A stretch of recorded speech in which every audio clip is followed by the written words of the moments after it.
Hello good morning दोस्तों। Sandeep Gurukul academy में आपका स्वागत है। हम लोग पढ़ रहे थे भारत का संविधान। हम लोग भारत के संविधान पढ़ रहे हैं। तो भारत के संविधान में पिछले वाली वीडियो में हम लोग देखे थे कि संविधान क्या होता है और संविधान क्यों बनाया गया था। ठीक है, तो आज हम लोग आज वाली वीडियो में समझेंगे कि संविधान के प्रारूप के बारे में, कि संविधान मतलब बना तो उसमें कितना समय लगा, इसकी अध्यक्षता किसने की, कौन सी समिति के माध्यम से ये बनाया गया। तो इन सब के बारे में आज हम लोग समझेंगे, संविधान की प्रारूप कैसे तैयार किया गया। ठीक है, तो संविधान का प्रारूप कैसे तैयार किया गया है, इसके लिए हम लोग सबसे पहले समझेंगे कि ये मतलब कि सबसे पहले देखिए संविधान का तैयार करने के मतलब संविधान क्यों बनाया गया था कि जब भारत आजाद हुआ तो भारत आजादी के बाद मतलब भारत को आजाद होने के बाद उसको चलाने के लिए किसी मतलब कानून नियम व्यवस्था की जरूरत पड़ती, और वो नियम कानून व्यवस्था किसी मतलब कि या तो जैसे कोई व्यक्ति निर्धारित करे या किसी बुक में लिखा जाए उसको माने सब लोग। तो क्या किया गया कि इसी के नाम पे एक किताब का निर्माण किया गया और उस बुक का नाम रखा गया भारत का संविधान या भारतीय संविधान। अब भारतीय संविधान हम लोग पढ़ रहे हैं, यहाँ पर हम लोग लिख लेते हैं भारतीय संविधान। ठीक है, भारतीय संविधान को हम लोग बोल सकते हैं इंडियन कॉन्स्टिट्यूशन या कॉन्स्टिट्यूशन ऑफ इंडिया। ठीक है, भारत का संविधान। तो भारत का संविधान बना कैसे, तो सबसे पहले एक हमारे मतलब देखेंगे यहाँ पे कैबिनेट मिशन। ब्रिटेन जो हमारा मतलब कि भारत पे जिसका अधिकार था, ब्रिटेन यानी अंग्रेजों का, तो ब्रिटेन ने एक हमारे पास क्या भेजा, कैबिनेट मिशन। ब्रिटेन द्वारा एक हमारे पास भेजा गया कैबिनेट मिशन। कैबिनेट मिशन कब आया था, तो ये आया था 1946 में। ठीक है, 1946 में जब कैबिनेट मिशन आया तो कैबिनेट मिशन के द्वारा क्या किया गया कि संविधान सभा का गठन किया गया। इसी के द्वारा जो कैबिनेट मिशन है, कैबिनेट मिशन के द्वारा ही क्या किया गया, संविधान सभा का गठन, संविधान सभा।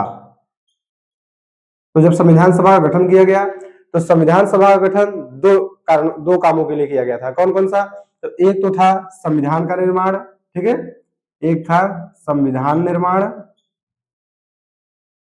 संविधान निर्माण के लिए किया गया।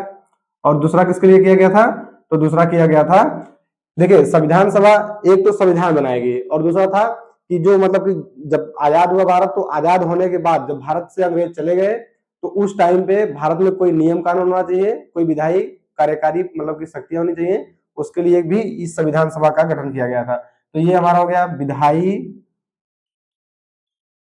पब्लिक कानूनी कानूनी प्रक्रिया के लिए। ठीक है, ये आप लोगों को समझ में आएगा कि संविधान सभा जो था वो दो कारणों के लिए गठन किया गया था। किसके किसके लिए, एक तो संविधान निर्माण के लिए, संविधान निर्माण के साथ साथ विधायी और कानूनी प्रक्रियाओं के लिए भी इसका गठन किया गया था। ठीक है, अब देखिए संविधान निर्माण तो करेंगे जो करेंगे, और ये विधायी कानूनी प्रक्रिया क्या हो गई, तो इनके लिए दोनों के लिए क्या किया था कि दोनों के अध्यक्ष अलग अलग हुआ करते थे। जब संविधान का निर्माण हुआ करता था तो इसके अध्यक्ष दूसरा कोई होता था, और जब विधायी या कानूनी प्रक्रिया के लिए संविधान सभा बैठती थी तो उसका जो अध्यक्ष होते थे उसके अलग होते थे। ठीक है, तो इसके अध्यक्ष अलग अलग कौन कौन होते थे, अगर ये हम देखना चाहें तो जो हमारा संविधान निर्माण हुआ तो इस संविधान निर्माण के लिए जो मतलब जिनके अध्यक्ष जो होते थे उनका नाम था डॉक्टर राजेंद्र प्रसाद। ठीक है, यहाँ पर हम लिखते हैं डॉक्टर राजेंद्र प्रसाद। ठीक है, तो इनके अध्यक्ष संविधान निर्माण के लिए जो होता था वो कौन थे, तो डॉक्टर राजेंद्र प्रसाद। और विधायी कार्यों के लिए जब संचालन होता था, विधायी कार्यों के लिए कौन मतलब इसके अध्यक्ष हुआ करते थे, तो विधायी कार्यों के लिए एक थे हमारे जीवी मावलंकर। ठीक है, तो जो जीवी मावलंकर थे वो विधायी या कानूनी प्रक्रिया का जब मतलब निर्माण होता था संविधान सभा के द्वारा तब इसकी अध्यक्षता करते थे जीवी मावलंकर। और जब संविधान निर्माण होता था, जब उसके लिए मतलब कि संविधान सभा का बैठक होती थी तो उसमें कौन अध्यक्षता करते थे, डॉक्टर राजेंद्र प्रसाद। ठीक है, तो ये हमारा हो गया। और हम लोग समझेंगे कि संविधान सभा निर्माण जब हुआ तो उसमें मतलब कि किस किस प्रक्रिया द्वारा किया गया। तो सबसे पहले क्या हुआ कि जब हमारा जब ये देखिए संविधान सभा का गठन कब किया गया, संविधान सभा का गठन किया गया था हमारा 6 दिसंबर 1946 को। ठीक है, 6 दिसंबर 1946 को जब संविधान सभा का गठन किया गया तो संविधान सभा के गठन के दौरान इसमें इसकी अध्यक्षता इस टाइम में किसने किया था, तो जिस दिन संविधान सभा का गठन हुआ तो संविधान सभा का गठन कब हुआ, तो 6 दिसंबर 1946। देखिए जब संविधान सभा का गठन हुआ तो इसमें कितने सदस्य शामिल हुए, तो 389 सदस्य शामिल हुए। ठीक है, 389 सदस्य शामिल हुए। इसमें से इन सदस्यों में से देखेंगे हम लोग ये सदस्य आए कहां से, बनाए कैसे गए, ठीक है। तो ये सदस्य कहां से है, तो जो हमारे ब्रिटेन, जो ब्रिटिश मतलब प्रांत थे, ठीक है, जो ब्रिटिश प्रांत थे, ब्रिटिश प्रांतों से कुछ आए, कुछ हमारे देसी रियासतें थी, देसी रियासतें उससे कुछ आई, ठीक है। तो जो ब्रिटिश प्रांत थे, ब्रिटिश प्रांत से कितने आए थे, तो ब्रिटिश प्रांत से आए थे 292, ठीक है। और देसी रियासतों से कितने आए, तो देसी रियासतों से आए थे हमारे कुल टोटल लगभग 93, ठीक है। तो ये इतने हमारे कहां से आ गए, तो इतने हमारे आ गए ये ब्रिटिश प्रांत और देसी रियासतों से। 4 हमारे आए थे अन्य से, ठीक है, अन्य से हमारे आ गए थे 4, ठीक है। तो टोटल आप जोड़ेंगे तो ये हमारा टोटल कितना हो जाएगा 389 सदस्य, ठीक है। तो 389 सदस्य उस समय पे थे जबकि संविधान सभा का गठन किया गया। लेकिन संविधान सभा का जब गठन किया गया तो संविधान सभा पूरी तरह से गठन किया गया था पाकिस्तान और भारत जब एक थे, ठीक है। जब हमारा संविधान सभा का गठन किया गया था उस टाइम पे पाकिस्तान और भारत दोनों एक थे। तो उसमें यहाँ पे मुस्लिम लीग के भी सदस्य शामिल थे इसमें, और कांग्रेस पार्टी के भी सदस्य शामिल थे, और मतलब कि जो भी पार्टियां थी सभी सदस्य, भारत और पाकिस्तान दोनों के इसमें सदस्य शामिल थे। लेकिन जब भारत आजाद हुआ, भारत की आजादी के समय क्या हुआ, पाकिस्तान एक अलग प्रांत बन गया, ठीक है। तो जब पाकिस्तान एक अलग प्रांत बना तो इसमें से जो मुस्लिम लीग के सदस्य थे वो क्या हुए कि पाकिस्तान चले गए, और भारत में, तो भारत जब पाकिस्तान आजाद हुआ, देखिए, ठीक है। तो यहाँ पे हम लोग लिखेंगे जब पाकिस्तान आजाद हुआ, पाकिस्तान आजाद हुआ तो उसके साथ साथ मुस्लिम लीग के सदस्य क्या थे, वो जो है वो पाकिस्तान चले गए। तो यहाँ पे हम देखेंगे मुस्लिम लीग, मुस्लिम लीग इसके सदस्य जो थे वो कहां चले गए, तो पाकिस्तान चले गए, ठीक है। तो मुस्लिम लीग के सदस्य पाकिस्तान चले गए तो वो भारत के पाकिस्तान मतलब भारत में ये इसकी सदस्यता खत्म कर दी गई, ठीक है। तो फिर भारत में कितने सदस्य बचे, भारत के, ये भारत में लिखेंगे, संविधान सभा लिखेंगे, ठीक है। तो संविधान सभा में कितने सदस्य बचे, संविधान सभा, तो संविधान सभा में हमारे जब ये सब चले गए तो टोटल हमारे पास बचे 299 सदस्य, ठीक है। अब देखिए ये 299 सदस्य कब बचे, जब भारत और पाकिस्तान का विभाजन हो गया, जब पाकिस्तान चला गया, मतलब पाकिस्तान की जो प्रांत था वो पाकिस्तान में चला गया और भारत के प्रांत भारत में रह गए। तो जो भारत में बचे सदस्य थे वो कितने थे, 299, ठीक है। तो इन 299 सदस्यों में से ब्रिटिश प्रांत के सदस्य जो थे 292, ये घटकर हो गए हमारे पास कितने, तो यहाँ पर हम लिखेंगे ब्रिटिश प्रांत, ये हमारे पास घटकर बच गए प्रांत 229, ठीक है, 229, ये हमारे पास कितने बच गए 229, और जो हमारे ब्रिटिश प्रांत हो गया 229, और जो हमारे ये थे देसी रियासतें, देसी रियासतें कितनी बच गई हमारे पास, देसी रियासतें ये हमारे पास बच गई 70, ठीक है। तो इन टोटल को हम लोग देखेंगे तो हमारे पास आएगा 299 सदस्य, ठीक है।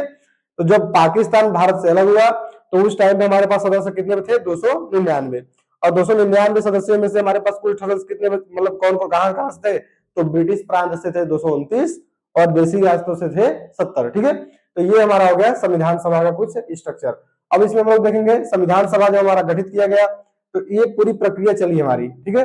तो इस पूरी प्रक्रिया के द्वारा संविधान सभा का गठन किया गया।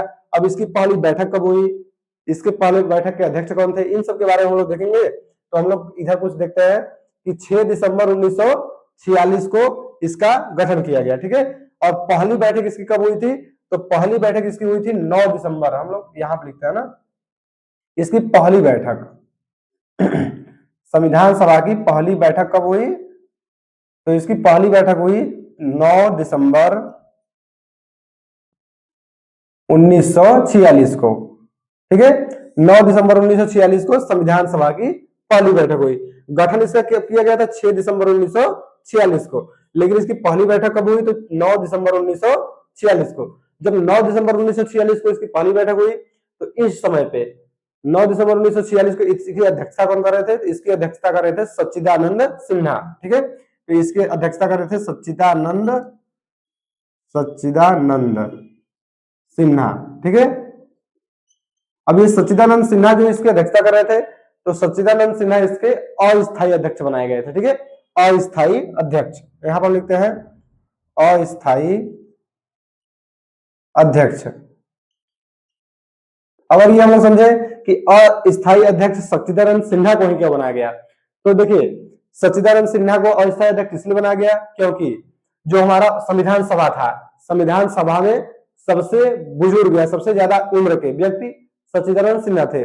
और फ्रांस की एक मतलब फ्रांस में एक है, फ्रांस के मतलब कि हम लोग फ्रांस में देखेंगे कि फ्रांस में ये नियम अपनाया जाता है कि जो व्यक्ति सबसे ज्यादा, फ्रांस की संसद जो है, फ्रांस की संसद में यह है कि जो व्यक्ति सबसे ज्यादा बुजुर्ग होगा, सबसे ज्यादा उम्र का होगा, सबसे ज्यादा अनुभवी होगा, उसे ही अस्थायी अध्यक्ष चुना जाएगा कुछ समय के लिए। ठीक है, तो पहली बैठक इसकी जब हुई, पहली बैठक जब संविधान सभा को हुई तो 9 दिसंबर 1946 को इसके अध्यक्ष कौन थे? सच्चिदानंद सिन्हा, जो कि एक अस्थायी सदस्य थे। सॉरी, ठीक है। फिर जब इसकी दूसरी बैठक हुई तो दूसरी बैठक कब हुई इसकी? तो 11 दिसंबर 1946 को इसकी दूसरी बैठक हुई। और दूसरी बैठक के दौरान इसके अध्यक्ष बदल गए। इसके अध्यक्ष कौन हो गए फिर? तो ये हमारे थे जो डॉक्टर राजेंद्र प्रसाद। ठीक है, तो इसके अध्यक्ष हो गए डॉक्टर राजेंद्र प्रसाद। ठीक है, अब जब ये डॉक्टर राजेंद्र प्रसाद बने अध्यक्ष तो ये कौन सा अध्यक्ष हो गए? तो ये हो गए स्थायी अध्यक्ष। ठीक है, स्थायी अध्यक्ष, तो ये हमारे हो गए स्थायी अध्यक्ष। ठीक है, तो ये हमारे देखिए पहली बैठक हुई 9 दिसंबर 1946 को। और ये संविधान सभा का गठन कब किया गया? तो 6 दिसंबर 1946 को। देखिए सब दिसंबर में ही हो रहा है, 2-3 दिन का फर्क ना। 6 दिसंबर 1946 को गठन किया गया संविधान सभा का। 9 दिसंबर 1946 को सच्चिदानंद सिन्हा इसके अस्थायी अध्यक्ष बने, और जो इसकी पहली बैठक थी। और दूसरी बैठक में 11 दिसंबर 1946 को डॉक्टर राजेंद्र प्रसाद अध्यक्ष बने, जो कि स्थायी अध्यक्ष बन गए। ठीक है, इसके बाद यही अध्यक्षता इसकी करते रहेंगे।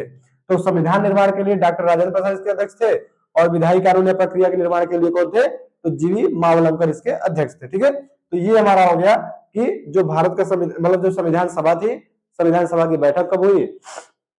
अब इसके बारे में हम लोग देखते हैं, तो इन सब देखने वाले में बताएंगे कि जो हमारी ये 299 या उसके पहले 389 सदस्य थे, इन सभी सदस्यों ने मिलकर पूरे विश्व के संविधानों का, विश्व में लगभग इन लोगों ने विश्व के 60 देशों के संविधानों का अध्ययन किया।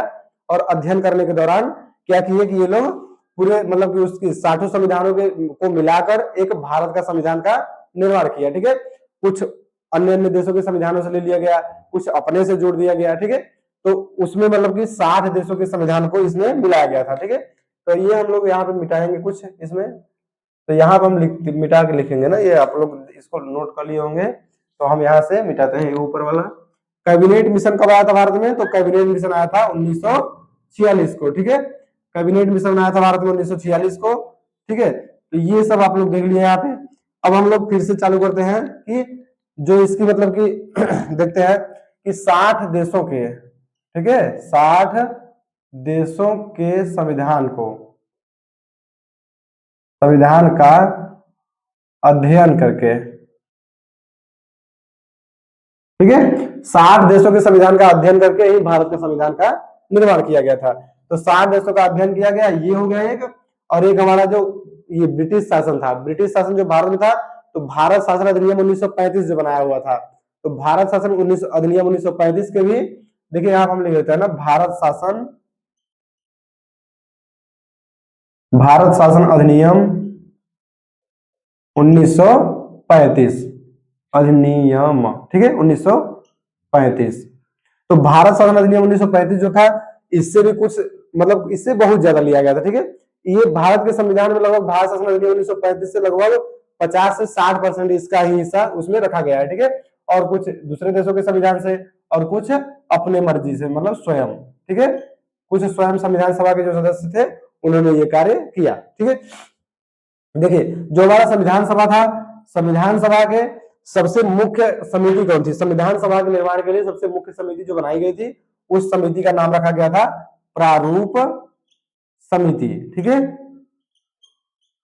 प्रारूप समिति जो थी हमारी, वो संविधान सभा के निर्माण के लिए सबसे मुख्य समिति थी। ठीक है, और इस मुख्य समिति के अध्यक्ष कौन थे? तो इसके अध्यक्ष थे हमारे जो डॉक्टर भीमराव अंबेडकर जी, डॉक्टर भीमराव अंबेडकर। ठीक है, डॉक्टर भीमराव अंबेडकर जो थे वो प्रारूप समिति के अध्यक्ष हुआ करते थे। और देखिए प्रारूप समिति में कितने सदस्य टोटल थे? तो इसमें 7 सदस्य शामिल थे। ठीक है, इसमें टोटल 7 सदस्य शामिल थे, और इन 7 की अध्यक्षता कौन कर रहे थे? तो डॉक्टर भीमराव अंबेडकर साहब। ठीक है, तो प्रारूप समिति के द्वारा पूरी संविधान सभा का सबसे मुख्य कार्य यही लोग कर रहे थे। ठीक है, तो इसमें सबसे ज्यादा योगदान अगर पूछे कि संविधान निर्माण में सबसे ज्यादा योगदान किस व्यक्ति का है, तो वो सबसे ज्यादा योगदान किसका है, तो डॉक्टर भीमराव अंबेडकर जी का है। ठीक है, और सबसे ज्यादा इन्हीं का योगदान है। अब देखिए आप लोग एक बात सुने होंगे कि भारत के संविधान का निर्माण किसने किया, तो डॉक्टर भीमराव अंबेडकर ने किया। ठीक है, बात तो ठीक है, लेकिन डॉक्टर भीमराव अंबेडकर ने संविधान का निर्माण पूरी तरीके से नहीं किया। ठीक है, ये अकेले संविधान का निर्माण नहीं कर सकते थे। संविधान का निर्माण करने के लिए इन 299 जो हमारे 299 सदस्य थे, इन 299 सदस्यों का सभी का योगदान था, लेकिन जो डॉक्टर भीमराव अंबेडकर थे इनका योगदान ज्यादा था। ठीक है, इसलिए हम लोग कहते हैं कि डॉक्टर भीमराव अंबेडकर ने संविधान का निर्माण किया। लेकिन संविधान का निर्माण किसने किया था, तो 299 सदस्यों ने मिलकर किया था। ठीक है, तो ये बात गलत है कि डॉक्टर भीमराव अंबेडकर ने संविधान का निर्माण किया, लेकिन ये बात ठीक भी है क्योंकि ये प्रचलन में है कि डॉक्टर भीमराव अंबेडकर ने ही संविधान का निर्माण किया था। ठीक है, तो इनका योगदान सबसे ज्यादा होने के कारण इसे हम लोग मानते हैं कि डॉक्टर भीमराव अंबेडकर ने ही संविधान का निर्माण किया था। ठीक है, तो ये हमारा हो गया पहली बैठक। अब देखिए संविधान सभा का निर्माण तो मतलब कि कर दिया गया कैबिनेट मिशन द्वारा, तो संविधान सभा का निर्माण होने के बाद संविधान बनता गया, और बनने में इसको समय कितना लग गया, तो बनने में इसको समय कितना लग गया था संविधान को, तो जो भारत का संविधान है इसे बनने में 2 वर्ष 11 माह और 18 दिन का समय लगा। ठीक है, 2 वर्ष 11 माह 18 दिन का समय लगा। देखिए ये 2 वर्ष 11 माह 18 दिन में जो ये कैबिनेट जो मतलब संविधान सभा था, इसका टोटल लगभग 11 सत्र बुलाया गया था। ठीक है, कुल 11 सत्र बुलाए गए थे, और इन 11 सत्रों में ही संविधान सभा का गठन किया गया था। इन 11 सत्रों में क्या होता था कि जो 11 सत्र इसके बुलाए गए थे, उन सत्रों में क्या होता था कि संविधान सभा के जो सभी सदस्य थे वो शामिल होते थे, और जो संविधान बनाया गया होता था उन सबको आपस में वो लोग मिलजुल के उसको मतलब बताते थे कि ये गलत है, ये सही है, इसको शामिल करना चाहिए, इसको नहीं शामिल करना चाहिए। तो ये 11 सत्र द्वारा तय किया गया था। ठीक है, इसका अंतिम सत्र जो था वो कब हुआ था, इसका अंतिम सत्र 24 जनवरी 1950 को हुआ था। ठीक है, अंतिम सत्र 24 जनवरी 1950 को हुआ, लेकिन जो हमारा ये 2 वर्ष 11 माह 18 दिन का समय था, ये कब पूरा हुआ था, मतलब संविधान पूरी तरह से कब बनकर तैयार हो गया था, तो संविधान पूरी तरह से बनकर तैयार हो गया था हमारा 26 नवंबर, यहां पर लिखते हैं 26 नवंबर 1949 को। ठीक है, 26 नवंबर 1949 को हमारा जो संविधान था वो बनकर तैयार हो गया था, और इसको बनने में कितना समय लगा था, तो 2 वर्ष 11 माह 18 दिन। ये समय आप लोग याद रखेंगे। 26 नवंबर 1949 को हम लोग बनाते हैं संविधान दिवस। ठीक है, इसी दिन हम लोग मनाते हैं संविधान दिवस। अब क्यों मनाते हैं ये आप लोगों को समझ में आया होगा, क्योंकि इसी दिन हमारा संविधान बनके तैयार हुआ था। किस दिन, तो 26 नवंबर 1949 को। 26 नवंबर 1949 को हमारा संविधान बनकर तैयार हो गया, लेकिन जब संविधान बनकर तैयार हुआ तो संविधान को लागू नहीं किया गया। क्यों, क्योंकि इस समय पर लागू करना इन लोगों को ठीक नहीं लगा। तो संविधान को मतलब संविधान हमारा भारत आजाद कब हुआ था, तो भारत हमारा आजाद हुआ था 15 अगस्त 1947 को। तो जब हमारा देश आजाद हुआ 15 अगस्त 1947 को, तो हम लोग क्या करते थे कि एक स्वाधीनता दिवस मनाते थे। ये मतलब कि 26 नवंबर 1949 को न लागू करके ये लागू कब किया गया समझ लीजिए आप लोग, फिर हम बताते हैं। तो देखिए संविधान लागू कब किया गया, तो लागू कब किया गया, तो लागू हमारा किया गया था 26 जनवरी 1950 को। ठीक है, तो ये हमारा लागू कब किया गया था, तो 26 जनवरी 1950 को ये संविधान लागू हुआ। हमारा भारत जो भारत का संविधान है वो भारत में 26 जनवरी 1950 से ही लागू हुआ था। ठीक है, तो ये देखिए संविधान 26 जनवरी 1950 को क्यों लागू हुआ, 26 नवंबर 1949 को क्यों लागू नहीं हुआ, तो इसका एक मतलब की कहानी है कि जो हमारा मतलब कि देखिए जब आप लोग पढ़ेंगे 1929 और 1930 के बारे में। ठीक है, तो 1929 और 1930 के बारे में, तो एक हमारा यहाँ पे मतलब स्वाधीनता दिवस चलाया गया था। ठीक है, तो स्वाधीनता दिवस हमारा जो था वो 1930 में 26 जनवरी 1930 को ही मनाया गया था। ठीक है, तो यहाँ पे मतलब इस दिन को 26 जनवरी 1930 को हम लोग 1930 से ही हर वर्ष स्वाधीनता दिवस के रूप में मनाते जा रहे थे। ठीक है, स्वाधीनता दिवस इस टाइम पे मनाया जा रहा था, तो इस समय पे संविधान बनकर तैयार हुआ। तो संविधान सभा के मतलब जो सदस्य थे उन्होंने कहा कि संविधान इस दिन लागू किया जाए, इस दिन स्वाधीनता दिवस मनाया जाए। 15 अगस्त 1947 से भारत आजाद हुआ, तो 15 अगस्त के दिन भारत मतलब आजाद हुआ तो आजादी दिवस मनाया जाए। तो इन सबको देखते हुए क्या किया गया कि संविधान को इस दिन न लागू करके 26 नवंबर 1949 को न लागू करके स्वाधीनता दिवस के दिन 26 जनवरी को लागू करने का निर्णय लिया गया। तो फिर इसे हम लोग लागू किए 26 जनवरी 1950 को। ठीक है, तो ये हमारा हो गया कि भारत मतलब कि इसमें आजादी का समय जब जो था, आजादी के समय और इन सबको मतलब स्वाधीनता दिवस के समय को सब मतलब कि ढेर सारा दिन न बनाने के कारण हम लोग एक दिन 26 जनवरी को ही स्वाधीनता दिवस के दिन ही संविधान को मतलब कि लागू करने का उचित समय समझा। तो इस दिन इसलिए इसको हम लोग 26 जनवरी 1950 को लागू किए। ठीक है। अब देखिए जो हमारा ये था संविधान सभा, ये हो गया। अब देखिए जो हमारा मतलब कि एक था 26 जनवरी, ये इसकी लास्ट अंतिम सत्र कब बैठक हुआ था? तो 24 जनवरी 1950 को। तो अंतिम बैठक जब 24 जनवरी 1950 को हुई, तो इस अंतिम बैठक के दिन, ठीक है, इस अंतिम बैठक के दिन ही निर्धारित किया गया, मतलब इस दिन हम लोग क्या क्या किए थे कि इस दिन राष्ट्रगान, राष्ट्रगीत को लागू किए थे। यहां पर आप लोग लिखना चाहे लिख सकते हैं कि राष्ट्रगान, राष्ट्रगीत, ठीक है, राष्ट्रगान और राष्ट्रगीत किस दिन लागू किया गया? तो 24 जनवरी 1950 को।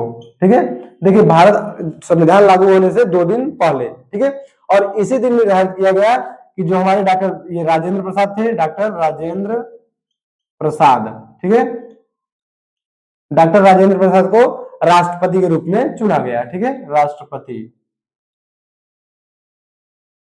तो राष्ट्रपति के रूप में इन्हें चुना गया कब? तो 24 जनवरी 1950 को। ठीक है, तो ये 24 जनवरी 1950 से ही राष्ट्रपति का पद संभाल रहे थे, लेकिन ये पूर्ण रूप से राष्ट्रपति कब बने थे? तो पूर्ण रूप से राष्ट्रपति आजादी जब इसके बाद लोकसभा और संविधान सभा का गठन किया गया तब बने। आपको एक बात और समझनी चाहिए कि जो हमारा संविधान सभा था और जो हमारा कानूनी और विधायी प्रक्रिया का जो मतलब प्रारूप दोनों थे, वो कब मतलब कि संविधान सभा बताया हम लोगों को 2 काम करता था, एक संविधान निर्माण का काम करता था और एक विधायी और कानूनी प्रक्रिया का निर्माण करने का कार्य करता था। तो जो हमारा संविधान सभा था, जो संविधान सभा था उसकी 2 संस्थाएं थी। तो एक संस्था का अध्यक्ष कौन थे? तो एक संस्था के अध्यक्ष थे हमारा डॉक्टर भीमराव अम्बेडकर, जो कि संविधान सभा का निर्माण की प्रक्रिया का कार्य करते थे।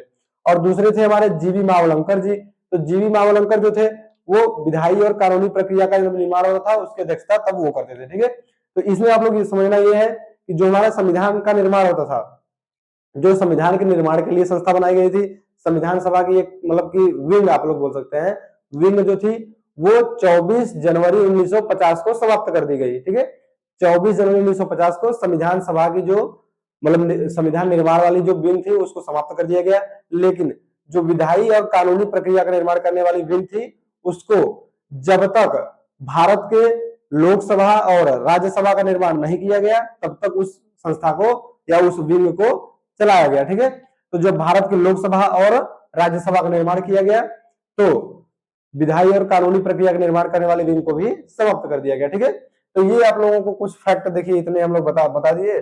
आपको ये फैक्ट मतलब कॉपी में नोट करेंगे और इसको लिखे रहेंगे और याद करने की कोशिश करेंगे। ठीक है, अगर ये आप लोग को एक बार ना समझ में आया तो इसे आप लोग वीडियो दोबारा देख सकते हैं कुछ, लेकिन चूंकि इसमें कुछ ज्यादा फैक्ट हम आपको बता दिए हैं तो फिलहाल ठीक है ना, इतना तो आप लोगों को याद करना पड़ेगा। तो आज के लिए हम लोग इतना रखते हैं, फिर आगे मिलेंगे नेक्स्ट वीडियो में। नेक्स्ट वीडियो में किसी हम लोग देखते हैं कि क्या पढ़ना है। तो आज के लिए इतना रखते हैं, धन्यवाद, मिलेंगे नेक्स्ट वीडियो में। अगर आप लोगों को वीडियो पसंद आ रहा हो तो वीडियो को लाइक करिए और चैनल को सब्सक्राइब कर लीजिए। धन्यवाद।